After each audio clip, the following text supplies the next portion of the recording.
But there was a point in time when I stumbled onto an Associated Press article that was only 3 sentences long. It was a little blurb in the back of a science magazine, and it only said that a program had escaped the Lawrence Livermore Laboratories at Sandia. If I knew something, to contact this professor or this FBI agent. Prophecy may be about a warning of how humanity might destroy itself, and am I observing that happening? And so it allows me, it takes it more to a analytical, a less dogmatic, a less confrontational religious approach, and just says, is it happening, yes or no? And what does it mean? I was actually in the boardroom of Occidental Petroleum when we first presented from our own scientists, people we trusted, PhDs, from our own research labs, talking about the CO2 impact on ice sheets in the North Sea. That ultimately leads into, what do we know about interdimensional creatures? How many of them have we actually captured? How many of them have we actually interrogated? Does disclosure of an interdimensional nature of the universe and beings of the universe fit into that? And it's like, well, yeah, almost scarily so, because it has deeper relevance. In my lifetime, we've had the financial resources, the physical resources, the manpower, the know-how, the technologies to solve pretty much every core problem facing humanity, from hunger, starvation, education, jobs, clean water, enough food. We can solve those problems, but we don't. The following program is presented for general information, education and entertainment purposes only and is not intended to be advice of any kind. The content, views, thoughts and opinions expressed in this program are those of the individuals involved. The use of information on this program is at the user's own discretion. Stuart, what's going on with you? Hey, Mike. I am feeling pretty good. Great to be with you again. Our channel is growing. We're getting lots of guests approaching us to come on the show now, which is amazing because this subject is becoming very mainstream. Yeah, it's totally awesome. I'm really enjoying it as well. And on a side note, I gotta say, I don't know if you noticed this or not, but I do feel different as a person as we've been going along with this topic, and energetically, I'm different. Now that I've been exploring this topic, but more specifically, after taking the channeling class with Tony Ghazi, which ultimately led me to becoming a Reiki master who works with energy, who would have ever thought that looking for spaceships from ETs would lead to this energy stuff? And I've also realized that even still today, a lot of the UFO folks, and the topic is a very heavy thing, but it shouldn't be. It should not be heavy. I really like that perspective. And I've had a question in my mind now for about a month, and I got to ask you, how did you know to start this channel at the time we started it? Your timing was absolutely impeccable. I don't want to say I don't know, but honestly, man, I don't know if I'm ever going to tell that story, okay? It involves some weird shit. I was inspired to reach out to you and start this channel over, let's call it a paranormal event or experience in my life that it's not, I just don't feel comfortable sharing it. But does that answer your question? Well, it's pretty much the perfect answer. So whatever that inspiration was absolutely right on track. Yeah, it's pretty weird and wild. But yeah, we won't be telling him that. Well, here we are. We're doing this. Yeah, we certainly are, and we're having fun too. And I think that we've grown as people and as hosts and friends and everything, and we're more comfortable with the recording aspects and such. Yeah, so Guy reached out to us and wanted to join our conversation. Which guy? Who? So yeah, I know. The guy's name is Guy. So that's why I didn't say a guy. I just said Guy reached out. So Guy Morris is his name, and this is pretty interesting. This is another one of those folks who's got a wildly impressive resume. And as I read this resume or background and bio over, you're probably going to wonder what in the heck is he doing on this particular channel. So check it out. Guy Morris has led an extraordinary life. After escaping an abusive childhood at age 13 to become a homeless runaway, Guy worked alongside migrant workers before earning 3 degrees by age 25, including acceptance to Harvard MBA and a scholarship from the University of Arizona. Recognized for his innovations in building a macroeconomic that outperformed the Federal Reserve. After working with IBM and Burroughs in mainframe computer manufacturing, his career led him to International Occidental Petroleum, where he pioneered adoption of early-stage AI systems and supported business deals worth billions. He can also speak on leadership roles at IBM, Oracle, and Microsoft, as well as startups he's either founded or joined. I'll pause there for a second. What do you think so far, Stuart? That's pretty full on, Mike. I find it interesting too that the people from sort of the corporate world who are very interested in this topic. So this is fascinating. Exactly. That's what was really piqued my interest, as it were. And we do have some stuff in common because Guy is also a talented musician and composer. Guy's recorded multiple CDs and wrote some songs published by Disney Records. His adventures led him from receiving cartel death threats in Latin America to shark diving in Moorea, from boardroom politics impacting early climate change studies to living on a 50-foot sailing yacht with a charter captain's license. Absolutely amazing. What an incredible background. I know, and I'm not even done yet. So so now he's a multiple award-winning author of thrillers, and most often compared to Dan Brown. Every one of his stories and characters pull from a rich life of diverse experiences grounded with deep research. Every story is based on true events, history, technologies, or personal experience. For example, both Swarm and The Last Ark feature the true story of a program that escaped NSA spy labs and confirmed by an FBI visit to his home. Guy strives to write books that thrill, educate, and inspire thoughtful dialogue on genuine issues facing humanity. That's incredible. And Guy's reached out to us. Like, this is a high caliber guest. I'm very impressed, Mike. Yeah, I mean, it's awesome. It blows my mind. It's honoring, humbling. I don't know what the right word is. This is great. So let's, kind of keep this stuff coming, right? But here's the thing: like, what does this all have to do with us? How does Guy fit in to our channel, right? Yeah, okay. Well, I can see how he does already, especially I like the Dan Brown reference there. Yeah, what you got?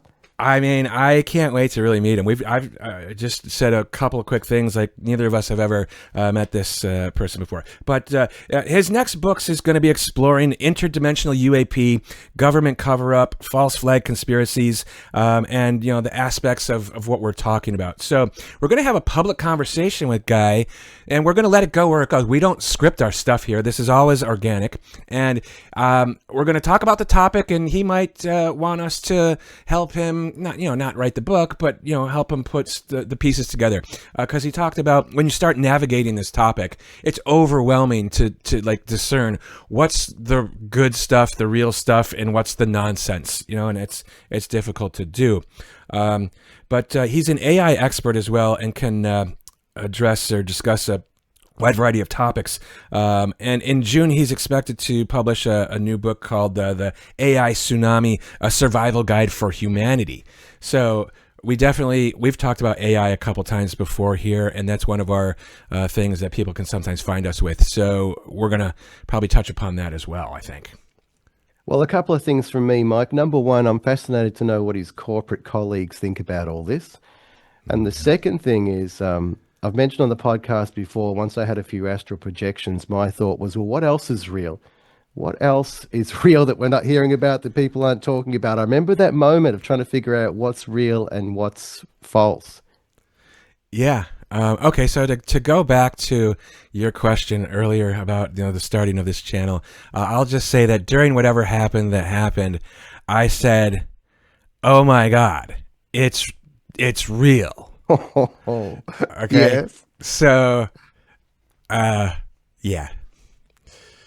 Wow. Anyways, okay. I know that's, I hate to be cagey like that, but it was just appropriate to toss that little kernel out there, if you will. Love it.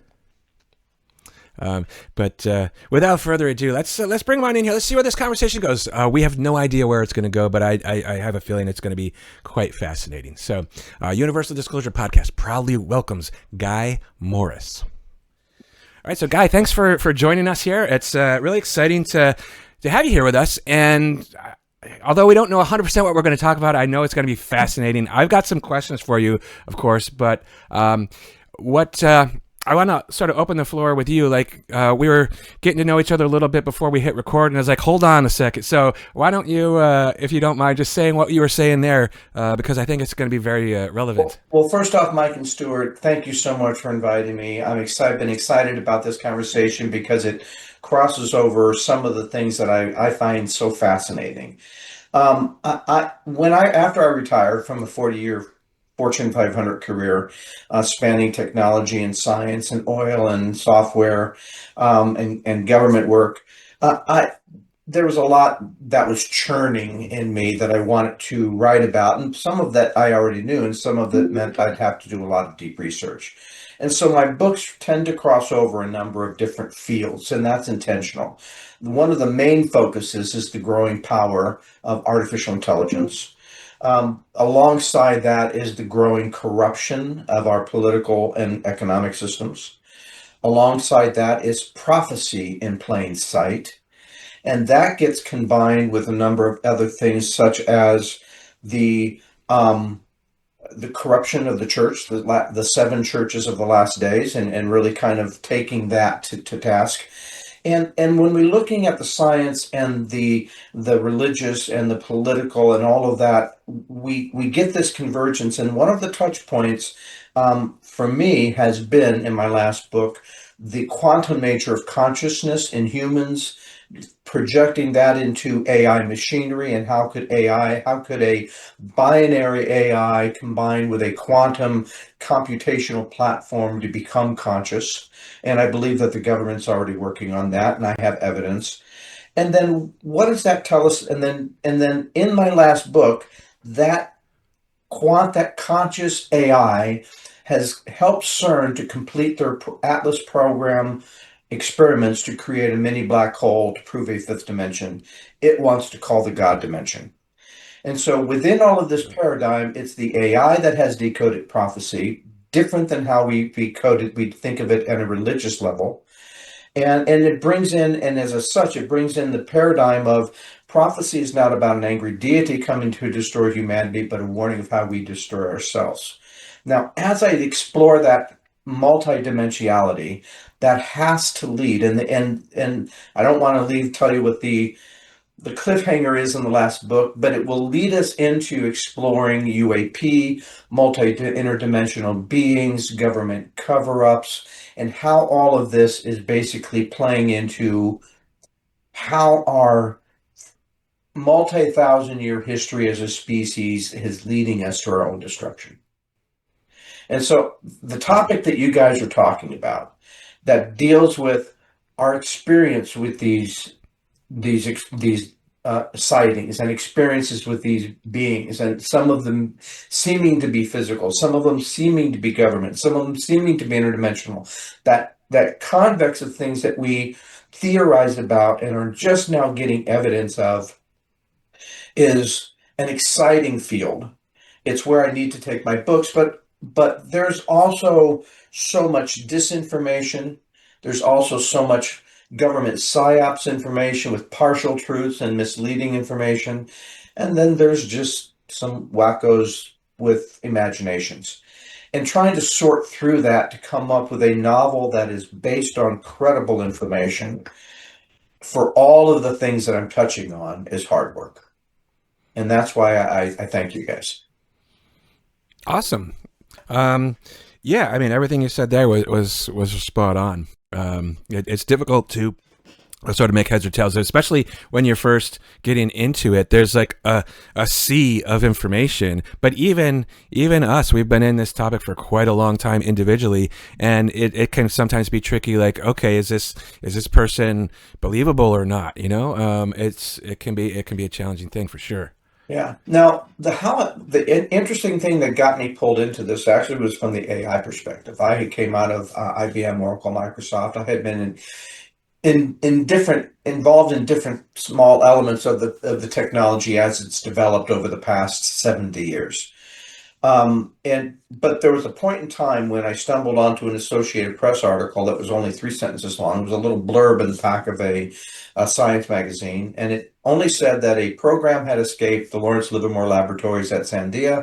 If I knew something, to contact this professor or this FBI agent. That's all it said. I stumbled on that article. Now, this was back in the late 90s. And I had been working with, I knew about Stuxnet. I had been working with early internet technologies. I worked with data centers. I did consulting for the governments. I worked with early expert systems.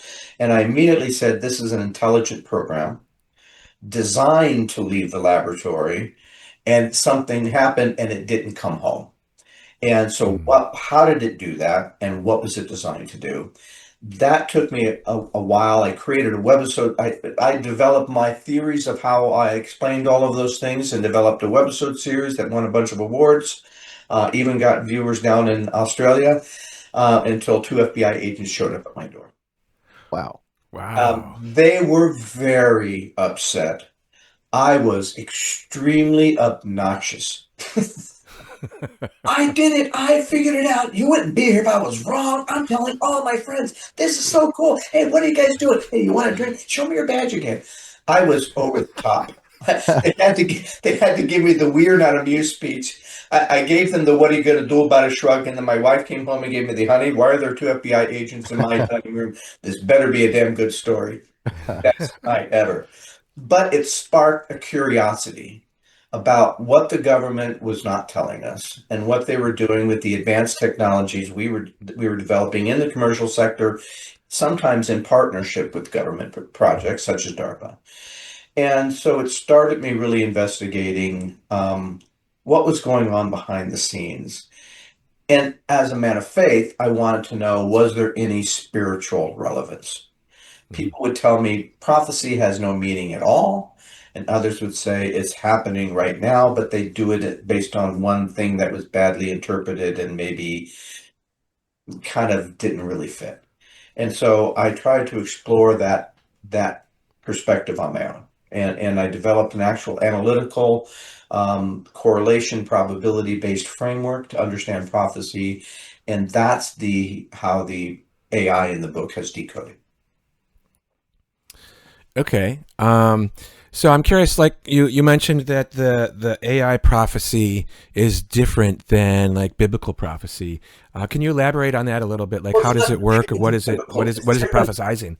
Yeah. I'm sorry. I didn't mean to mislead. It's not different than biblical prophecy. It's a different interpretation than traditional interpretations of biblical prophecy, Hmm. most of which follow on things like the allegory, the metaphor, the traditional historical context, perhaps, philosophical kinds of things that go along with the theology. And I found that all of, that's why you get so many variations, for one. Two is people were looking at prophecy to predict the future, and so it's always a far off in the future, because they're interpreting allegories and all of these other things. And I was actually reading a National Geographic article back in probably, I think it was like 94, 95, because I was still at the oil company. And the article had to do with fish stocks dying all over the planet. Every major fish stock. It was a study of the health of the oceans. They talked about a third of the fish of every major grounds on the planet were down. Of course, they had all the predictable reasons, right? It was ocean warming from climate change. It was, well, they didn't call it climate change then, but it was, white reef loss. It was pollution. It was overfishing. And while all of that was true, I had been involved in environmental studies with the oil company, and I knew that the last time we had seen a degradation across all ocean fields of that level was roughly 25 million years ago. It was some sort of asteroid or supervolcano in Siberia, I believe. I can't remember the name of it. And something triggered in me. I said, well, wait a minute. There was a prophecy called the fourth trumpet, I think it was. And it said that an allegory was a flaming rock would fall from the sky and land in the ocean, and then a third of the fish of the sea would die and the oceans would be polluted. Now, I knew that the allegory hadn't happened. I'd been watching the news. Pretty sure I wouldn't have missed that. But here was scientific, factual evidence that the outcomes, the attributes that we were supposed to look for had occurred. And so I started thinking, I wonder if there's a pattern. And I started finding a pattern that lots of prophecies had allegories with outcomes, followed by outcomes. And if I could ignore, and the allegory things like the pale horse means this, and the red horse means that, and the black horse, and people were interpreting the allegories rather than the outcomes. And so I thought, well, I wonder if there's a pattern. I found a pattern. I said, so I wonder if I could start looking and reading only for outcomes and changing the language enough to make it, modernized, right? To make it more of a modern perception of those things. And if I could actually find correlations and if I could find to modern world, and if I could find a perfect correlation to an event, to a prophecy, then I should be able to calculate, because those are actual outcomes, there's actual probabilities associated with those outcomes. And I should be able to calculate a probability for each event. And I expected to find some. Here was one of them that I found that was 21 in 25 million. That's pretty rare. But I expected to find many others that were more common. And I did. And I actually built a computer. I picked 25 different prophecies. I went and researched real data. I built a computer algorithm or model out of an application we had at the office.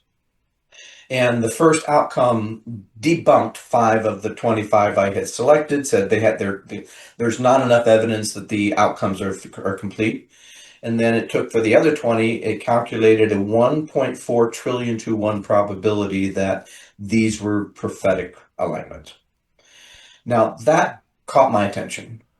But this was years ago. I still had a major career. I kind of over time simplified the probability models to just 3 types.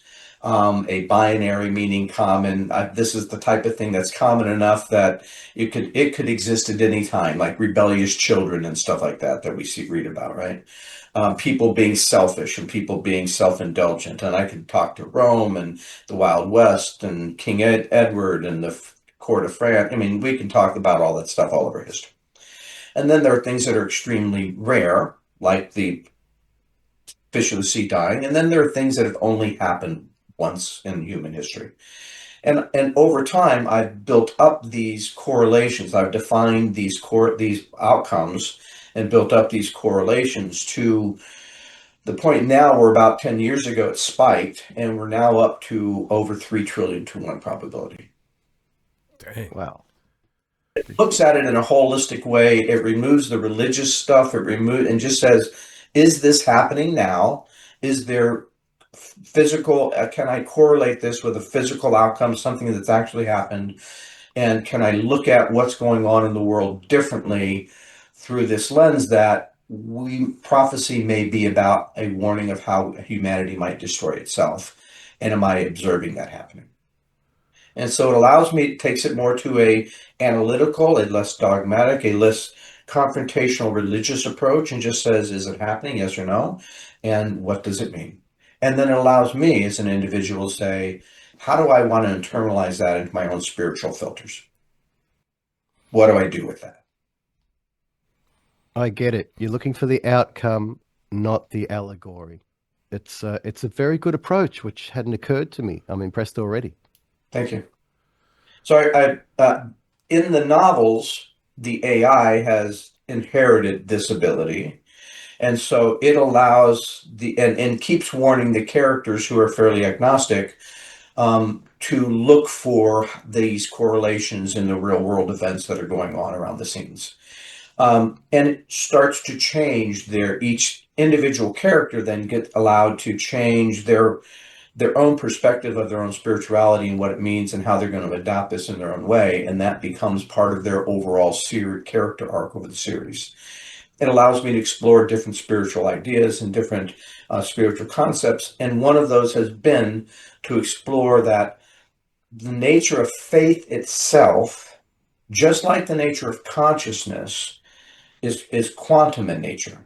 not institutional in nature, not communal in nature, and which means it's individual. We each experience it in our own way. And it's based on and it actually correlates to the scientific theories that are now being developed around that consciousness is more of a universal part fabric of the universe, and our brains, rather than generating consciousness, are almost like antennas or receptors into certain elements of that consciousness. But like our visual sense, we can't see all light spectrums. Like our audible sense, we cannot perceive all vibrational spectrums. We can't perceive all of the dimensionalities of that consciousness that exists around us. And so it takes spirituality, and it takes, things, concepts like God and heaven and hell, and breaks it into things that are saying, science is saying these things are real. But like science, our theology can't prove them. We have ideas about them, just like science has their theories about them. But we're all coming to the same conclusions. We're all feeling the element from different perspectives. And I'm trying to use my books to say, let's explore those things and explore how we fit into all of that in a different way. Now, Wow. I'm curious, are there other people in the corporate world who are asking similar questions? Did you encounter some other people along this line? Very few. Very few. I was definitely an oddball in the corporate world. And that was sort of a theme that kind of ran through my career. When I first started, I was still an undergrad, and I challenged the dean of the economics school, who was a really well accredited economist, and I said that the whole world is building economic models wrong.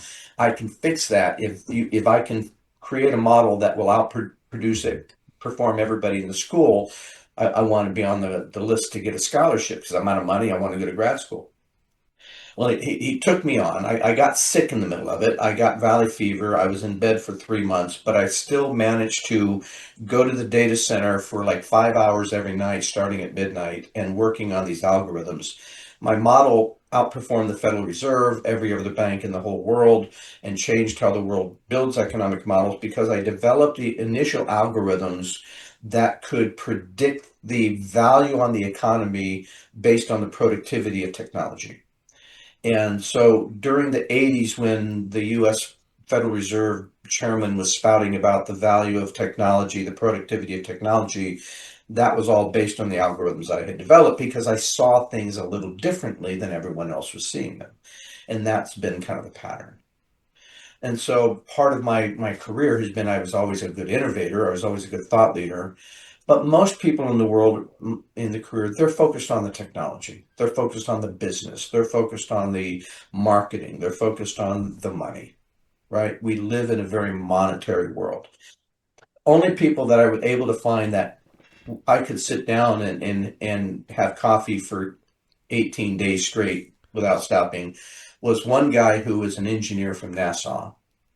And there was another AI scientist who's actually still an architect today, an AI architect. And the I would sometimes find people that would say, okay, now let's take this technical idea and transfer it into a philosophical one. Are we ready for this technology? Let's take the philosophical idea and say, what would religion say about that? And so I loved the idea that I could connect these dots. That was you guys have to understand, I started off as a homeless runaway at age 13. Hmm. I thought my life was going to be digging ditches and working at 7-Eleven. When I had an opportunity that was not of my own making at all, it was completely, I would even say God given, to go to college. I saw it as a chance to change my stars. Now, everybody in my whole world thought, "Oh, good, he's trying. He'll flunk out, but at least he's trying. That's good." Something clicked, and I wanted to become a Renaissance man. I Even on my spare time today, I'll read science magazines. I'm looking at different conspiracy theories, and I'm not just watching the video. I'm looking up the science behind it to decide for myself, what do I believe, what do I real. When I learned about the concepts of consciousness, quantum consciousness, I bought Roger Penrose book, The Emperor's Mind. And so I have a very inquisitive mind. I, which tells me I don't know squat about most things. Every time I learn, the more I learn, the more I realize I have so much to learn. You know, that there was the most terrifying Twilight Zone when I was a kid was the one where the guy who loves to read and gets caught in the library during the apocalypse, and he's so happy that he's got the whole rest of his life to nothing to do but read these books, and he stacks them all up, and then at the very end he steps on his glasses, and it's like surrounded by all of these books and he can't read them. See. And and I thought, oh my God, what a terrible idea. That as an 8-year-old, that stuck in my head. So yeah, I'm a little bit odd. Um, well, I have a question for you, and I think you're the perfect person to ask this question to. I got to frame it up a little bit first, though. You had spent time with Occidental Petroleum, a gigantic oil company. You've worked with finances and things like that. So, in the UFO world, I don't know how much if you've heard of this concept before, but there is a theory, a postulation, or whatever, that there is a free energy engine of sorts, whether you call it over unity device or 0 point or whatever. Ironically, somebody recently sent me some schematics I'm going to send to some engineers to see if it works and if we can build it. But that aside, the question here is, let's just assume that such a thing does exist for the sake of the conversation. If it were to exist, then it would effectively make the oil not needed at all. Obviously, that's not something that we can just transition overnight, but what do you think in terms of the global aspect of that? How would we get from where we are now to that point where we could have these engines to produce energy that doesn't require oil at all? Just well, we have to make a lot of first basic assumptions. Okay. We live in a corrupt world. We do. Yep. The reason why we still have oil today is because of the trillions of infrastructure built around it. Mm-hmm. Right? Hydrogen is actually a more efficient fuel with a more efficient and more abundant fuel source in the universe. We could, and it's non-polluting, we could, and we have proven technologies, and Toyota and various people have proven that they can create hydrogen engines at a cost-effective level that for distribution. It would take trillions of infrastructure to build that out. And there is an extremely powerful lobby in Washington and through several political parties throughout the world that are tied to that industry. The economy of Russia, economies of entire nations are tied to that industry. I'm going to come in and I'm going to come in tomorrow and I'm going to set up an engine that I'm going to basically for $25, I'll sell a little generator that will generate a house full of engines. So you can cut yourself from the grid. And then let's say a few years from now, I say I'm going to partner with somebody, and we've now got a car similar to the Tesla that came out 25 years ago, before Musk got involved, that could run on really pretty well on an electric motor.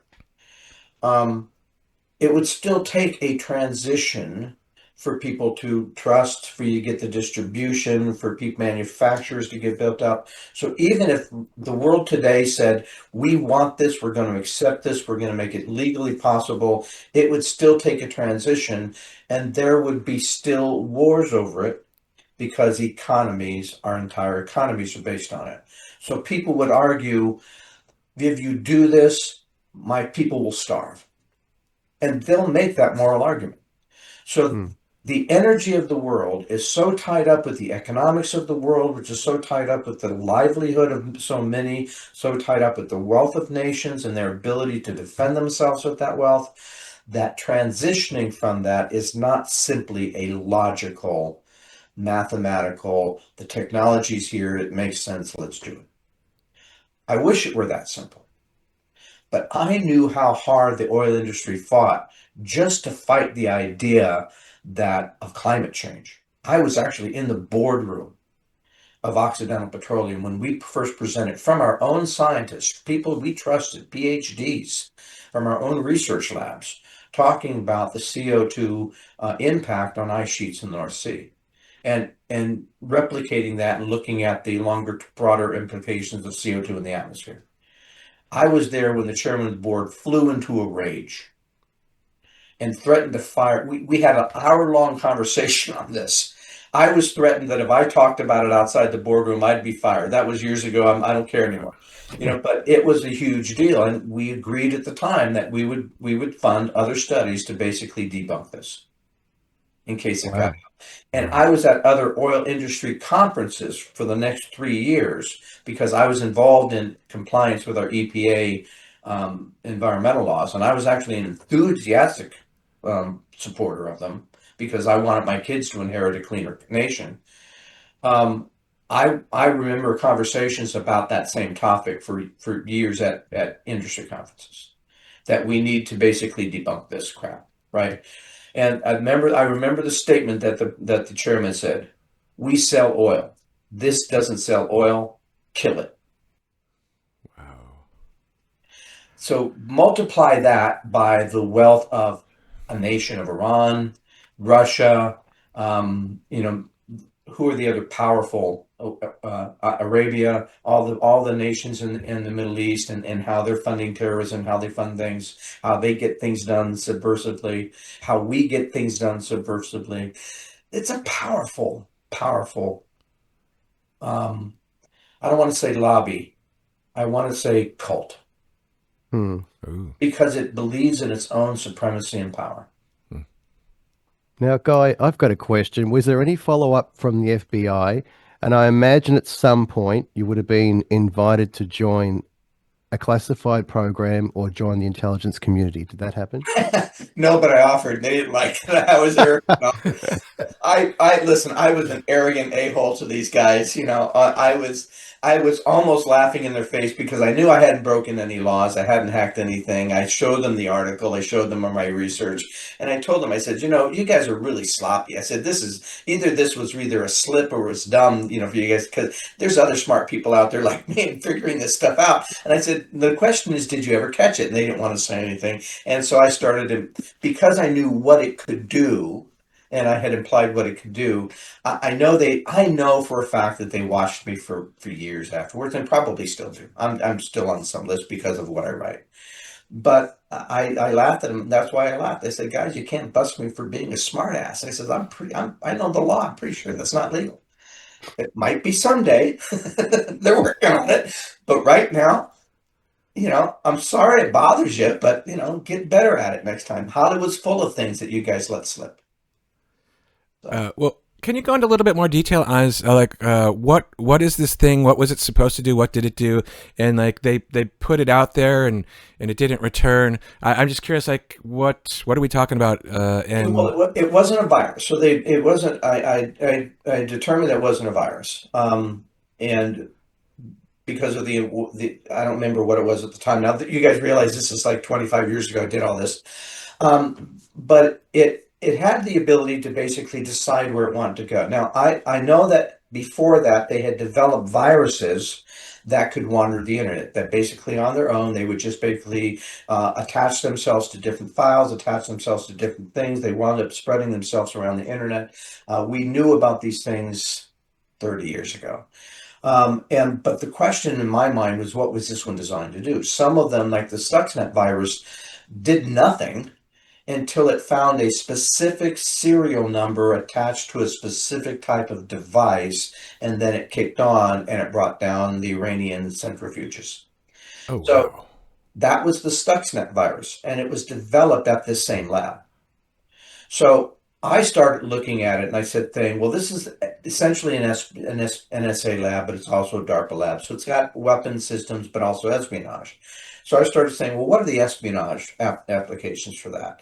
I said, well, I could basically attach this virus to just about any of it. I could even attach it to a software update, right? Hmm. And a matter of fact, in 20, I'll tell me to come back to solar winds if you guys don't know about solar winds.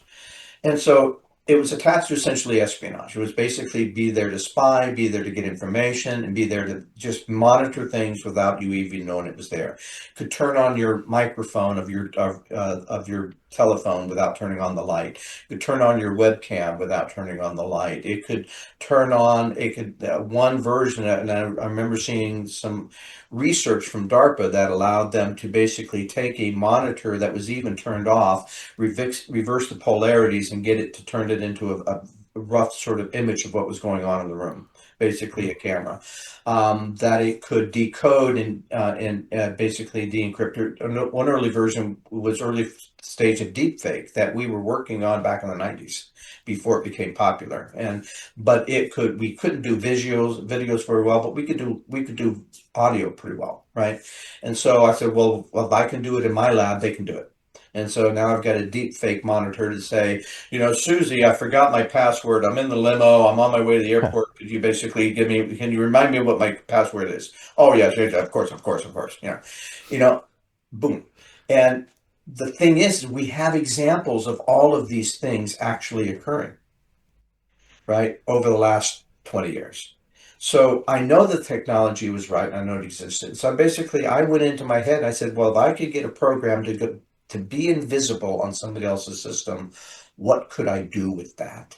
And how would I extract information without big, giant downloads that created red flags, right?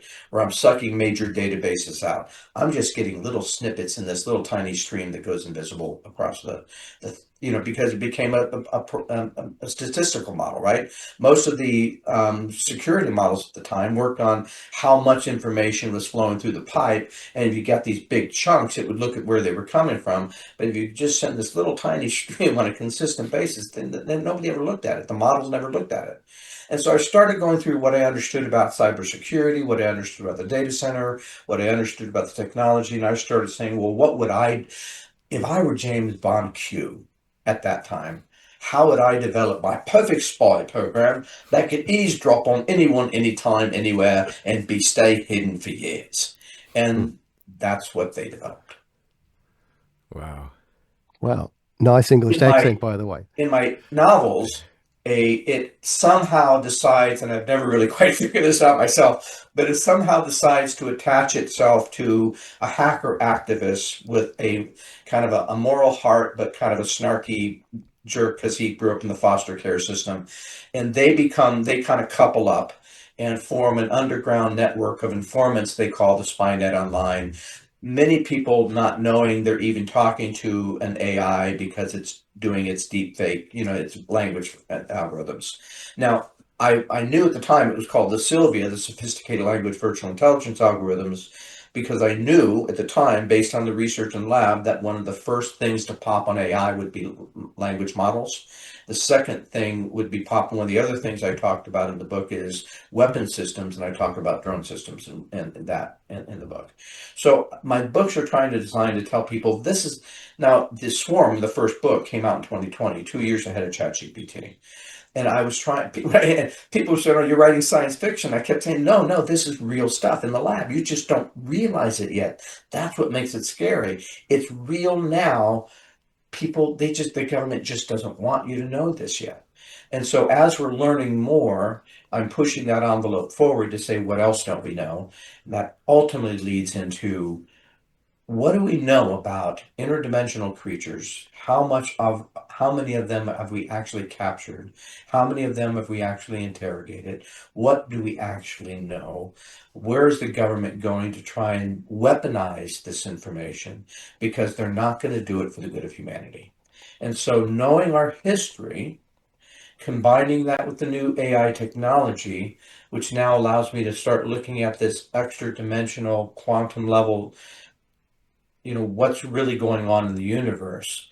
And this concept of prophecy happening in plain sight. Um, I think the most relevant thing, my next two books will have an emphasis on uh, UAP, government cover-ups, and interdimensional species. Now, Guy, have you had any encounters or experiences with what you might term interdimensional beings, UAPs, UFOs, anything of that kind? Not that I can recall. I have had some strange experiences in life, but because I was homeless at 13, I have complex post-traumatic stress, which means it plays havoc with my memories. I Mm. have broad sections of my life I have absolutely no memory of at all. Mm. Broad amnesia. And so I was, I know that from a young age, I was told that I was odd. My mom called me the absent-minded professor, at 5. Um, I was constantly hearing and seeing things others didn't Hmm. until I just thought, well, that's just my active imagination. And so I don't really know how to tell you that. I'm not going to say affirmatively I have because I can't really remember it and recall it. But I do know that there's a lot of my life, especially in my younger years, that I've just forgotten. And I do have a tendency, I couldn't tell you what I had for dinner 3 nights ago, probably, but I could tell you the theory I developed back in college. So my mind remembers different things differently. And so I don't recall one. No. Okay. But that doesn't mean that I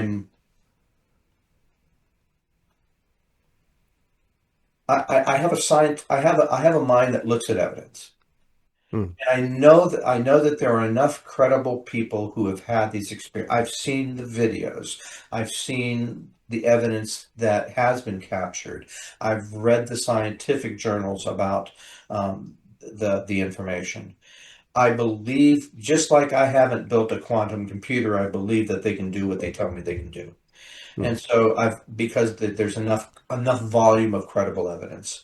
And so what I'm trying to explore is not that I have to have that personal evidence myself in order to believe. What I'm trying to do is find the credible evidence to then form my beliefs through these other filters of what does it really mean. And rather than there's a UFO festival up here in the Pacific Northwest, and I really, really wanted to go, but I was signing books someplace else that weekend. But but rather than going down sort of the kitschy, UFO, alien costumes and, kind of strange stuff that just like pop culture will tend to go around a lot of things. I'm more interested in the serious research. I'm more interested in, let's get real. If these are true existence, then they have to either be extra to terrestrial, they either have to be intergalactic, or they have to be within our solar system. We've heard rumors of bases on the moon and things like that. So I want to understand who they must have existed here for a long time. That must have played into our cultures, must have played into our experiences, must have played into our religions. How, why, how, what does that mean? How much of some of these things are factual versus mythological? Anunnaki being an example. Mhm. And what are the real sciences about it? If I know that the scientific universe is telling me that we live in a dimensional universe based on some of the way that they can respond and some of the things that defy gravity and defy our physics, is it possible that we're dealing with dimensional things? And are these the same experiences that ancestors thought were aliens and demons? And are we conflating the two? I So I really think like that. So I have more questions than answers. But I believe that there's enough evidence that something's going on for me to ask more questions. Now, I also understand that the government's can be covering this up for decades. I know that the government has been trying to reverse engineer these things for decades. Whether they've succeeded or not, I can't confirm. I'm not surprised if they would have.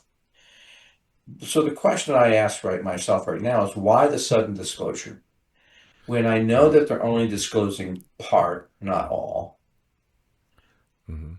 What is there a intention behind that partial disclosure in the evidence that was getting so predominant anyway that they had to disclose it? What is the intention behind a partial disclosure? What are they still fighting and what are they still hiding? And I believe, but I can't prove, that they're still hiding biologics. That they, rather than, I know that they're trying to make us think that they're the threat. I more tend to, but I also have heard evidence that we can shoot, have learned with electromagnetics, we can shoot them down, which makes us a threat. Hmm.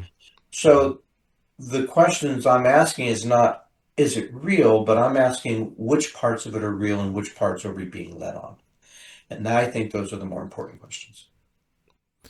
Well, one of the things that you said earlier really got my attention.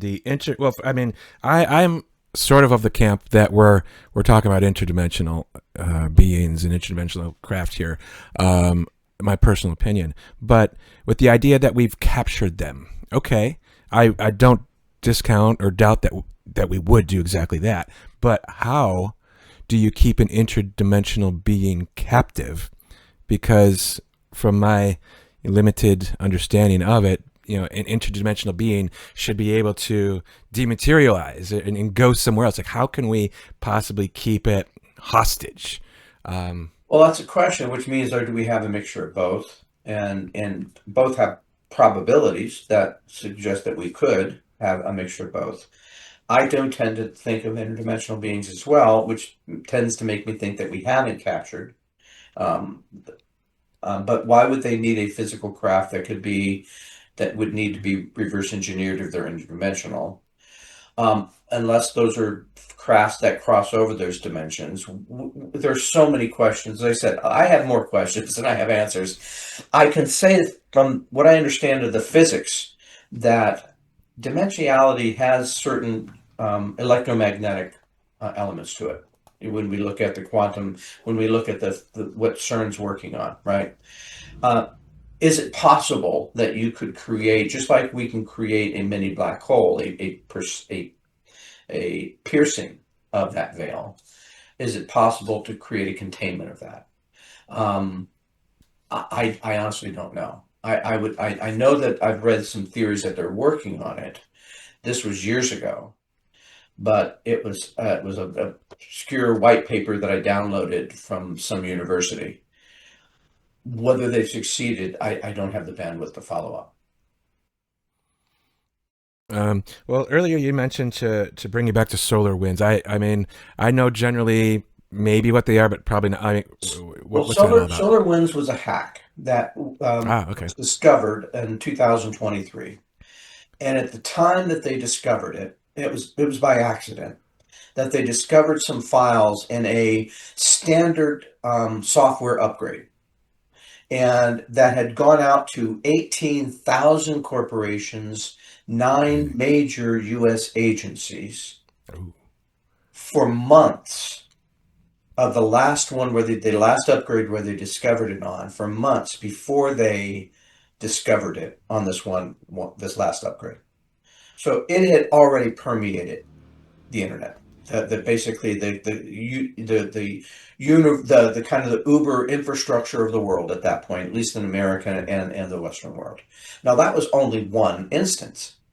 They don't know how long this had been going on and how many instances they had of that, and they weren't sure who. They still to this day are not sure who did that. Was it somebody in the chain of that software update? Do we have moles? Was it a malicious code from an enemy state? Was it an AI agent basically replicating itself? All we know is that by going through spent billions, hundreds of billions of dollars creating a security firewall for companies, for anybody trying to get in through the front door.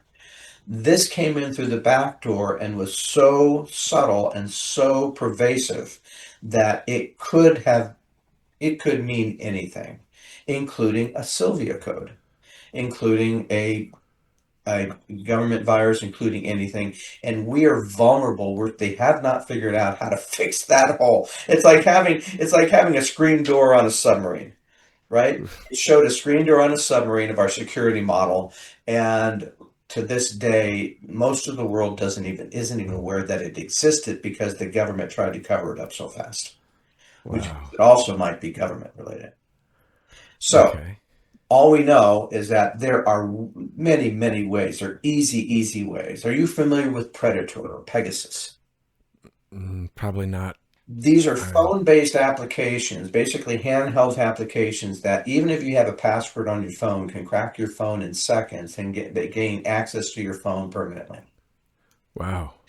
Israel developed one for Mossad.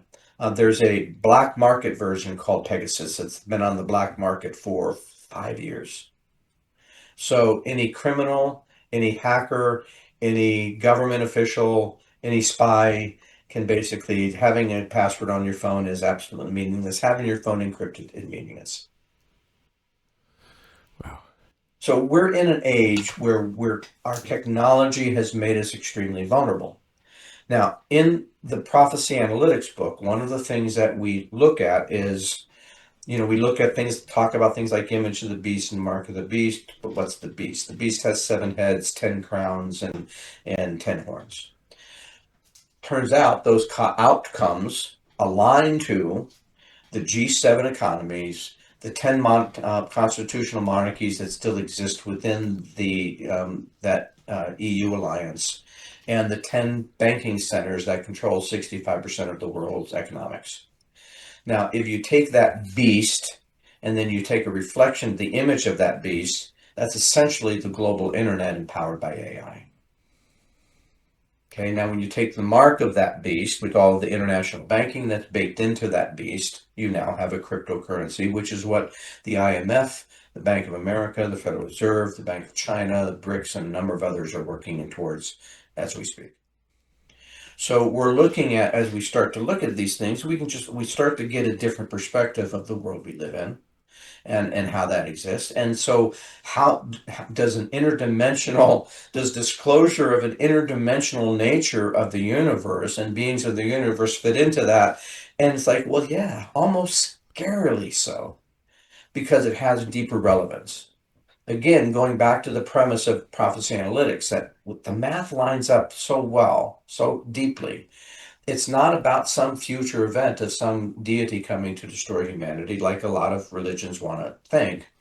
It's happening as we speak. It's a warning of what we would do to ourselves. And as it turns out, that cyclical cycle of creation and destruction is similar to what the Hindu believe, similar to what the Hopi believe, and it's similar to what the Maya believe. Hmm. And one of my books, The Curse of Cortez, and part of what got me on this thinking was to research the Mayan creation tradition and whole that's a whole nother story, but there's actually a connection between the 35-ton billion-dollar abandoned treasure of Henry Morgan and how that connects to that ancient Maya tradition of creation, based on where Morgan landed. But I've been looking at these things for some time and trying to understand those connections. And as I said, it's fascinating, which made me, when I saw your guys' show, I said, "Oh, I got to see if I can get out. I got to talk to these guys."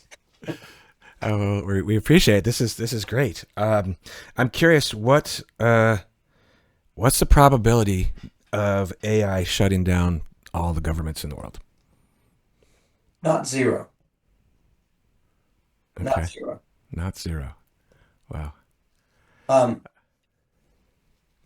there's a symbiotic relationship between a machine and humans. So, in order for a machine to actually make that choice that the governments are so bad that it has to shut them down, it would be a suicide moment, right? A murder suicide. I'm going to take you out, but I'm going to have to take myself out at the same time. Mm, That's an emotional context I don't think a machine is going to be able to get to from a logical perspective. That makes sense? mhm, What I do believe, and the concept I am toying with and I'm playing with in the book, is if an AI has decoded end time prophecy as a warning of how humanity would destroy itself, would it interfere to prevent it, mm. or would it interfere to enable it? Oh Mm. wow. No emotional context, no family, no culture, pure logical conclusion saying the math says this is happening. Is it supposed to be happening? Should I help it happen? Or should I prevent it happening?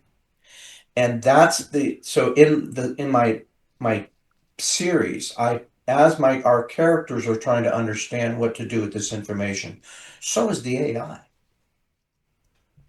But we're going to see ourselves get closer and closer to this self-destructive scenario that we could see ourselves falling in. The United States lives on debt. If we I'm sorry. can't borrow money, we don't Debt, yeah. survive as a nation very long at all, right? Our current administration, like it or not, has done a really, really good job at ticking off the biggest and the baddest foreign investors of our debt, insulting them, attacking them, trade wars, threats of other wars. What happens if they stop buying our debt? What could that? We talk. We learn. We read about the fall of Babylon. What could precipitate such a fall?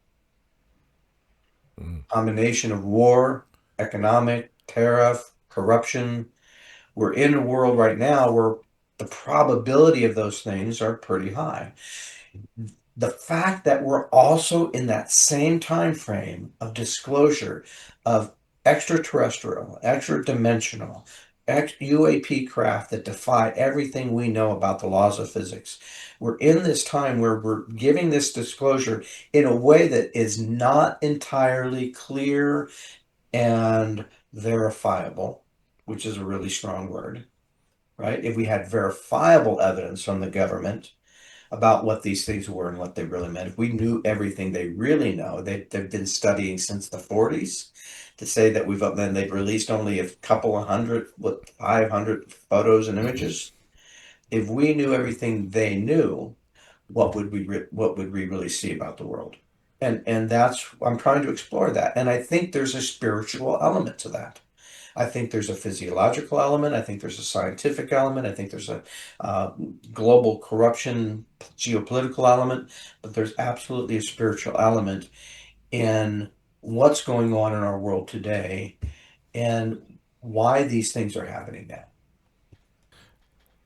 I mean, I've got a couple theories on that actually. Yeah. I think it's a combination of many things simultaneously, such as the newer generation is of the mind, and I'm not saying this is right or wrong or whatever, but they're just of the mind that like the generations before, okay, so in the 40s, 50s, 60s, 70s, you had people who went through war and they had real threats with drills and such.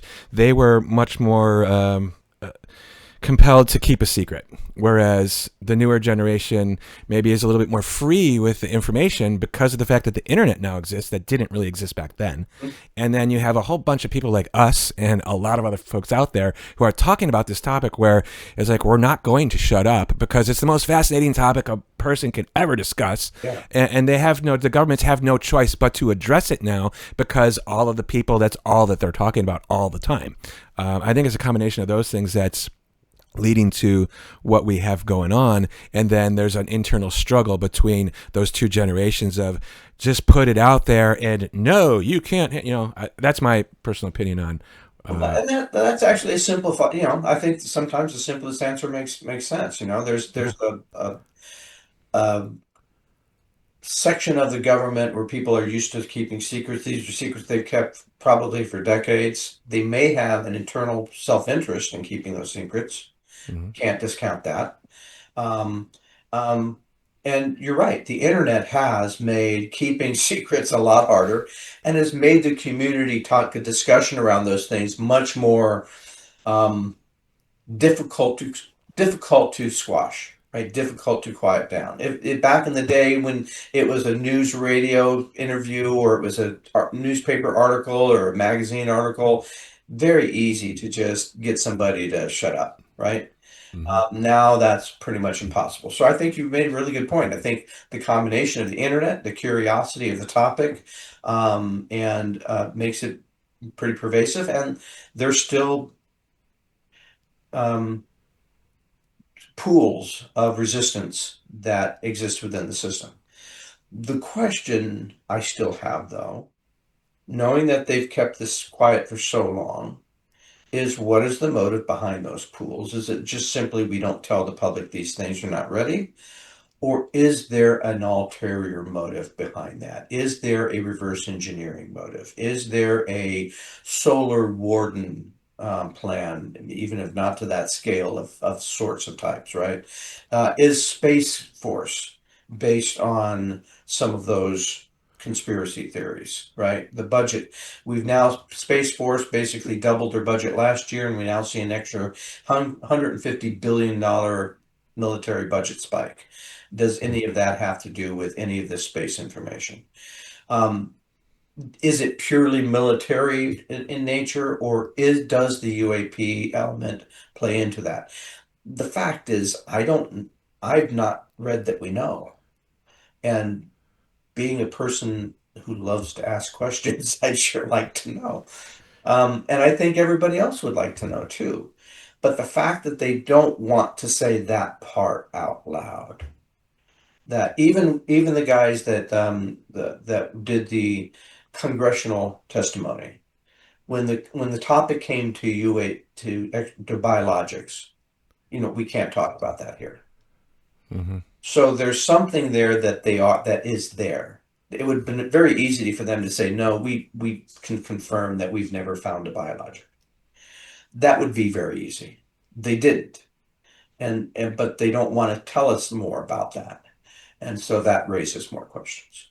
So I think what you guys are doing is perfect. We should be raising questions. We should be beating on the door until we get the answers. And we should be asking questions about when we do find information, how does that fit into what we know about the physics of the universe and the cosmos itself and the culture, our culture and our own history? What are the connections that we have? If they're interdimensional beings that had existed alongside of us forever, that has a huge implication for multiple religions and other philosophies, right? And not to attack them, right? While science, and I try to bring this up in my book, science, like we're going after the same elements. Science is asking the question of what is it and how does it work? Good questions. Religions are asking the questions of it's a consciousness, who is it, and how do we have a relationship? What does relationship look like? Also good questions. So what I don't see them as being opposed, I see them as basically intertwining, interconnected. And this area, this pseudo, quote unquote, pseudoscience area of paranormal and UAP and interdimensional beings fits right into the heart of the Venn diagram of all of that. Wow, Mike, that's pretty much a good description of our show right here. I've been asking the same questions. Why now? Now, it's not like everything's being disclosed because there are other issues, other obfuscated, classified topics from the past that aren't being disclosed right now. Why this topic? And I suspect that something is about to be revealed which is outside of the control of the intelligence community or the governments. So I believe they're coming forward now so they can steer whatever is going to be coming into our collective consciousness rather than be blindsided by it. That's what I'm thinking.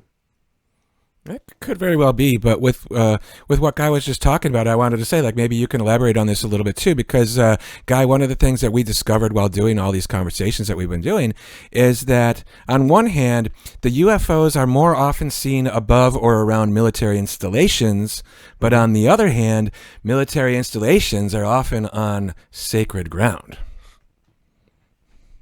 I hadn't really. I just got the chills on that. I mean, but no, Stu, do you have anything to add to that, or? Well, it's the same with the temples of old. The newer temples, the later cultures are built on the exact same location. So there appears to be some correlation between where these phenomena are observed and actual physical locations, GPS locations on Earth. And I've mentioned Bruce Cathy more than once, who was a air pilot who correlated the appearances of this phenomena and created a software called Grid. I think it's called Atlas or Grid Point. Good point. Yeah. Yeah, Grid Point Atlas, where you could locate these positions. So there's something there about ley lines, gravitical lines. There's some kind of connection. And then just to put the ball back in your court, Guy. That's true. I think they're also very interested in our nuclear technology. And I think they're aware of the fact that we have it and that it has the potential for to do harm. And I think that the term that comes from the old Sumerian text watchers has some relevance today. I think that some of these devices are pure devices meant to keep an eye on what we're doing. Could very well be. Mhm. And that's well documented as well. That, and I hate to say it, but you know, the monkeys discovered nukes. Now what? You know, that's kind of Roll up your windows, drive fast. we better keep an eye on this. Monitor the monkeys. I just, I mean, we got to have a little bit of levity from time to time because it can be a heavy topic, but I personally think it's more enlightening, or it's not as heavy as what a lot of people. Humor is a form of intelligence. Hmm. And so I have to believe that any higher intelligence higher than us has to have a good giggle about us once in a while. Yeah, very true. Very true. Well, there's a couple. I mean, I don't have anything off the top of my head I can cite, but there's a couple cases where the phenomenon, if you will, or the aliens themselves do seem to have a little bit of a sense of humor. Like one in particular, there's it's anecdotal, right? But there was a farmer, many decades ago, and a UFO lands in his field. The aliens come out and they ask him for water so they can make him pancakes, and then they get back into the UFO and they fly away. Like. I don't know. It's You get a craving. You get a craving. We've all been there. We've all been there, guys. right. I'm going to drive 5 miles out of my way because I'm going to eat at that place. Anyway, earlier when we were talking about like the oil transition, I found it fascinating and agree with what you're saying. But I don't know. I wonder if we can maybe go back to that just a little bit. I felt like we. I don't know what the answer is, but I feel like there is something that can. Now, it might take a full generation, but I think that we can go from here to there, and that's the biggest question. With like the younger generation now is more concerned, I think, with the world as they should be, and less concerned about money, which is a wonderful thing. But money does make the world go round. Let's not pretend it doesn't. But how do we get from? Is there a way to make the free energy available without taking away the dollars of the infrastructure? You know what I mean? Like, I don't know if that's is it too big of a leap? How would you get that ball started, essentially? So with the idea that I've been sort of presented with quote unquote plans, right, of this engine. If we can make it work, and then it gets. A bunch of people around the world make 1,000 of them, and we do it in secret, and then we get them going such that they can't be stopped. Like once it's out in a enough scale, you can't stop it, and then it just slowly integrates into the. I mean, you laugh at me if you want to, but this is stuff I think about. It slowly integrates across. In one gas station at a time, as it were. Like I don't know. It's a big task. I think the first hurdle is the biggest one and the most important one. Disclosure. The world has to first realize that this actually exists and it's real. Now, assuming it is real, that's going to take somebody with enormous integrity thinking about the world as it is versus that with all of the pollution and everything else that drives it, all of the power things that basically distort the human condition with that power. Let's say somebody could figure out a way to sneak it out of a lab or replicate it and prove it to the world. It would be like a moon landing, right? It would be as big of a television event as a moon landing. Now, that person may need to fear for their life for that, because of that, because you've now taken people's power away. And I've known people of power, and they don't have the same sort of moral boundaries that we have. But if you could do disclosure, if you could prove it once, now that the model is simply investors and startups. All you have to do is prove it once. Then you can do your incremental, I'm going to prove it in this city. Waymo. You know, they didn't go by doing national. They picked a couple pilot cities. You start with a pilot. First, you got to prove the technology works. They Mhm. did that on a track, right? With obstacles, and they did that in a test site before they could get it out to on real cars. It's a staged process, but the first one is the most meaningful, which is put up or shut up. You got to prove the work source that it's there. Okay. Now, assuming you do that, everything else will follow because now you've got political pressure. There will be people who will, I guarantee this, studies to talk about debunking how it works, debunking why it can't scale, debunking why it's not as good or is never going to be as good as oil, just like they're doing with current technologies, right? So you have to anticipate that this will follow those same paradigms of resistance.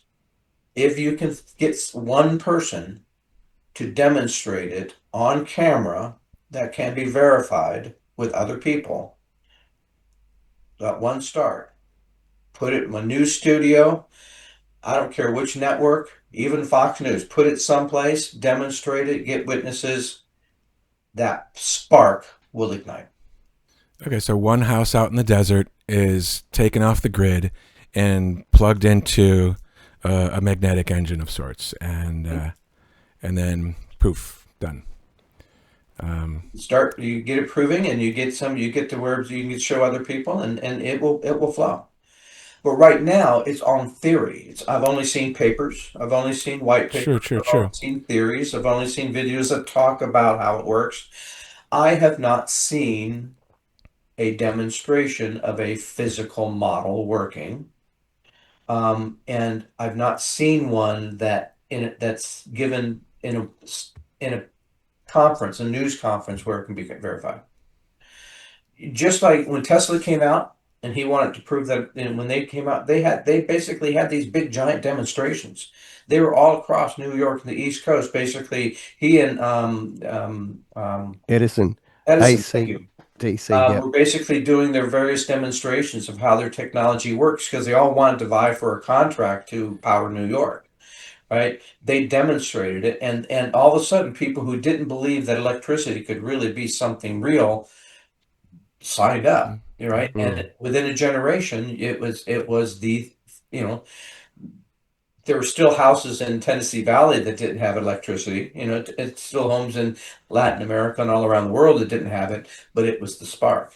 That's what you need. You need the demonstration. Like the proof of concept. Exactly. Yeah. Um, I love the potential. I'm hoping it's real. I'm hoping they can do that. I'm hoping that our alien friends, our out of world friends, can enlighten us to a better way of powering this power hungry world, especially as we've got these AI data centers going up, sucking power like crazy and heating up the planet. So we're at the right time when we have another power jump coming. It would be nice to have a sustainable, non-polluting source. Oh, interesting point. yeah. Well, I mean, you've been our guest. We're asking you questions. Do you have any questions that you want to ask us? I have heard rumors, conspiracies that the government is trying to plan a false flag event to basically rally more money around the military to basically take over, to have a kind of we all have to unite against the aliens moment. Mm. And I don't know if that's anything other than imagination. And since you guys talk to so many people, I want to know what are the kind of crazy conspiracy theories that you guys hear, and how have you debunked them? The earliest time I heard about that was from Dr. Carol Rosen, who is Warner von Braun's assistant. She claims that warned her of exactly that. Okay. Well, that would have been going That's, back that's what to time ago. is the '60s? Yeah. Well, Uh, I heard it first on Dr. Stephen Greer's disclosure in 2001. Um, so I mean that's okay. Like, this is a great example. Great question as well. Dr. Greer, Dr. Greer, Mhm. Dr. Greer. Yes, I mean, I don't know what I think about him. I really don't. He charges a lot of money to do a CE5 that you can do for your free on your own. Um, he's full of himself, but he does occasionally say stuff that we find out is true later on. So like it's a tough that one's a tough one. But if that were to be true, and it sounds like it would be, because Stu and I have talked about, the government is putting this out now because they want to. Well, I actually had AI distill some of the pattern of the disclosure itself, and it basically came out with, based on the time of year reports come out, and when it's time for budgets, you're going to hear more about the UFOs than the time of year that it's not for budgets. Interesting stuff.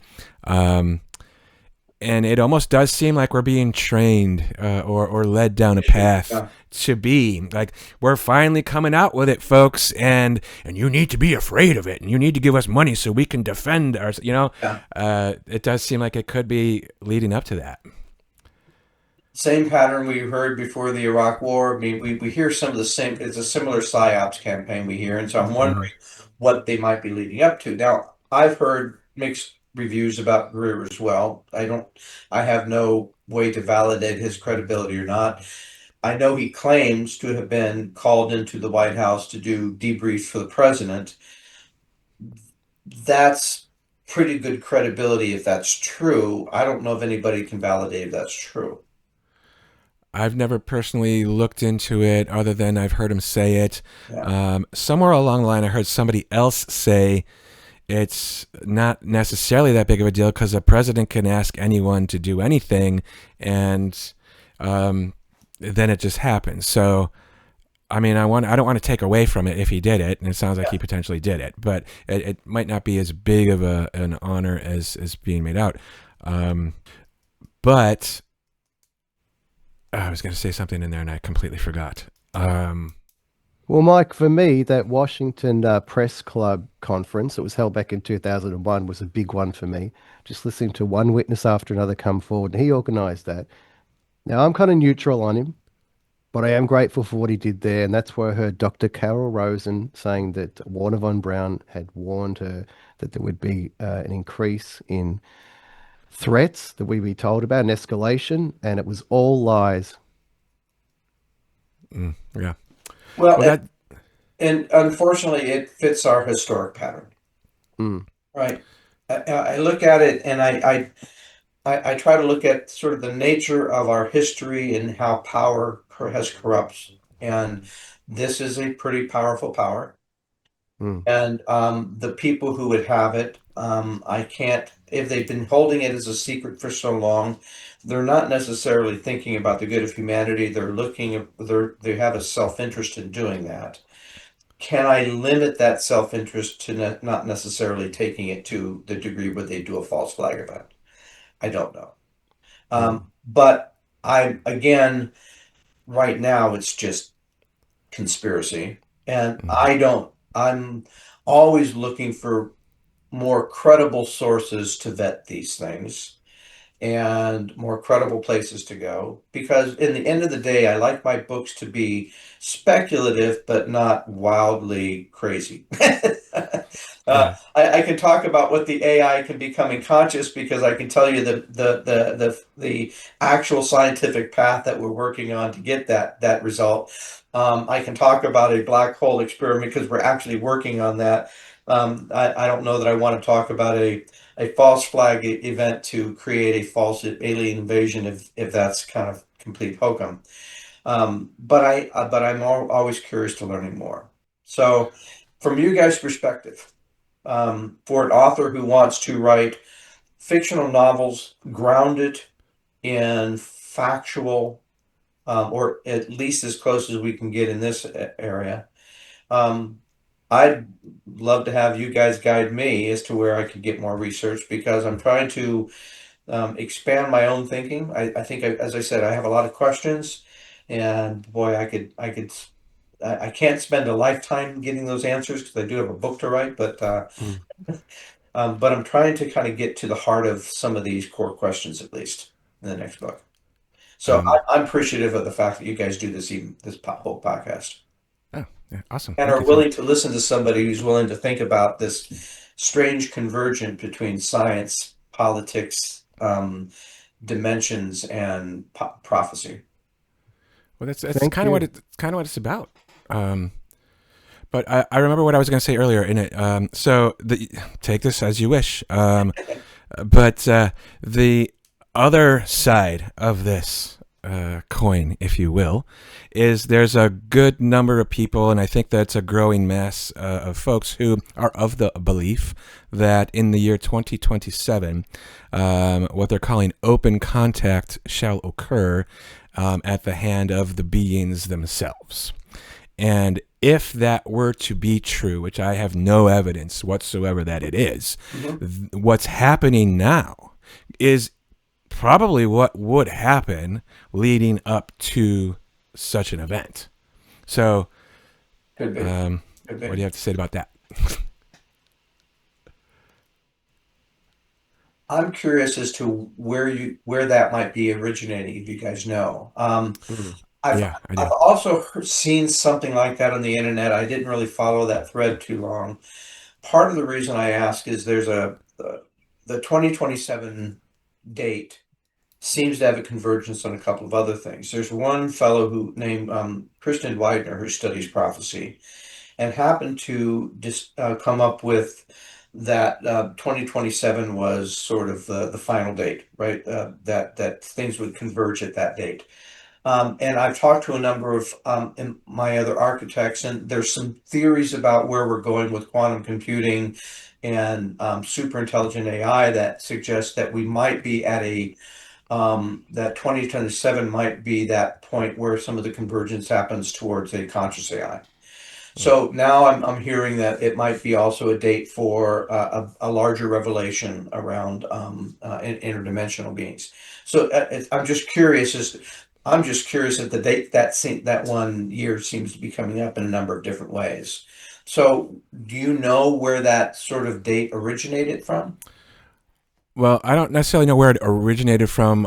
I can tell you that there is a channeler out there named, Daryl Anka is his name, and he channels an entity called Bashar. He's been doing that for 30, 40 years. And that's where a lot of it, I think, may have originated from. And then, Stuart, when we interviewed Timothy Hogan, the Right. Oh, Knights that's right. Templar Grand Master. He was talking about in the 80s they did a remote viewing for NASA, Mm. and NASA asked him about when something might occur. I'm pretty sure he said 2027. Well, that was his personal. I hope I'm not misquoting it, but this is going by memory. May of 2027 was his personal. What he got out of that remote viewing, but he didn't. Nobody ever knew what the general consensus was. But it's wild that NASA would have asked a group of esoteric experts to remote view the date that contact happens, Yeah. That is and pretty wild. so, but I don't know, like, where's ground zero. I can't tell you that. AI maybe can help us with that one, but those are two different sources, as it were, of where that date sort of comes from. Well, I certainly think it has an interesting convergence and correlation with some of these other theories. We'll know soon enough. Yeah, exactly. It's not like we have to wait decades to find out. We'll know soon enough. And as with many of these things, oftentimes they don't occur or something else Hmm. occurs. But I'm always curious to keep my mind open, keep an open mind, and look forward to that. I would be fascinated. I'm actually if this is going to happen, it's meant to happen. It's supposed Yeah. to happen. It's been seen. It's been planned. It's part of the cosmic plan for longer than any of us have been aware. Um, and that's why there's prophetic elements, and that's why there's traditions in multiple cultures, and that's why this disclosure is happening. Maybe it's not a psyops campaign. Maybe it's the natural process of things coming out. Um, and if so, boy, I'm excited because we're certainly not on a good path on our own. Hmm. Between our economics, our climate, our environmental issues, our weapons of mass destruction, using AI for weapons of mass destruction. We've got lunatics with their hands on the button, we're not necessarily moving in a progressive good place for humanity. One of the challenges with AI is the economic aftermath towards hundreds of millions of workers. That could actually undermine our economic stability from a government perspective because those middle class workers are where most of our tax revenues come from. And so you start taking a whack at that, and now we can't pay our bills at a time when our debts are skyrocketing. There's a default scenario in there somewhere, and I'm playing with that with one of my books. But the question it becomes, are we really heading in a good place?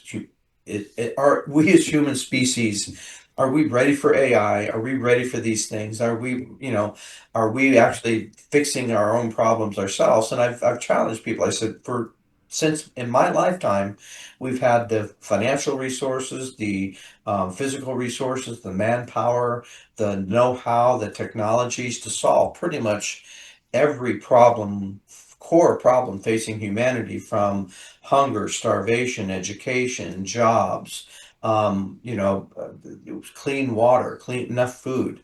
We can solve those problems, but we don't. And it's the reasons we don't solve the problems we can solve that makes me question about whether additional power, like from an AI or something else, will help the nature of humanity change to the point where we start solving those human problems. And right now, our history and our nature says that those who are corrupt will rise to power, and they will use that power to corrupt more. And humanity will usually often suffer the consequences of that. So I think we're in another cycle of that. We appear to be. We've got corrupt power rising, not healthy power, not legitimate power, not rational power, who are making irrational decisions that could affect all of humanity. Maybe it's time, maybe the aliens are watching, maybe the extraterrestrials and the interdimensionals are watching this and saying, I don't know, guy, they're getting pretty sick. Maybe we need to intervene soon. It all could be a matter of convergence.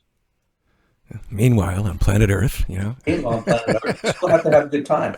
I'm actually planning a trip this fall to go to Europe to see some places I've never seen before, because my wife and I we've reached the conclusion that we're not getting any richer and we're not getting any younger. So before we're too poor and too old, we better go see the world while we can. Okay. Yeah. Excuse me, gentlemen. I think my camera is frozen. You can still hear me though? Little technical glitch there. I wish we would have kept rolling though, because Guy we had a really pretty cool conversation while you were rebooting, Stu. Oh, But Guy, if anyone out there is listening who wants to check out your books and such, where can they find you? Where can they pick up a copy of those? Easiest place to start, with links to Amazon and other places, is GuyMorrisBooks.com. Real simple. Okay. There's the trailers, there's fact versus fiction pages for each book. Some of my AI work is on there. There's links to all of everything you need to buy. Awesome. Awesome. Definitely would like to talk to you again some point. And about to further expand on this conversation and such. I mean, the time goes by really quickly. Even though we do have sort of longer conversations, the time goes by really quick because it is a fascinating topic. So. And there's a lot happening both on AI and on the extraterrestrial front daily almost.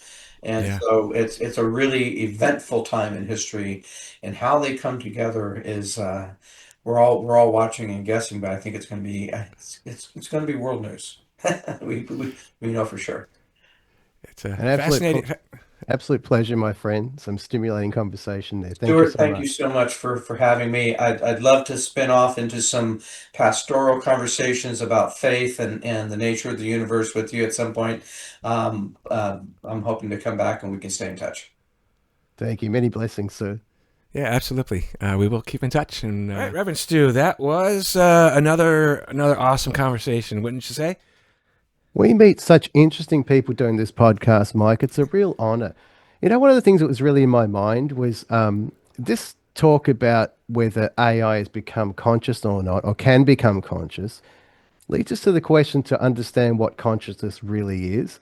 And is everything Yeah. conscious anyway? It's it's a deep question, Mike, which has brought this sort of religious, philosophical questioning into the field of Silicon Valley.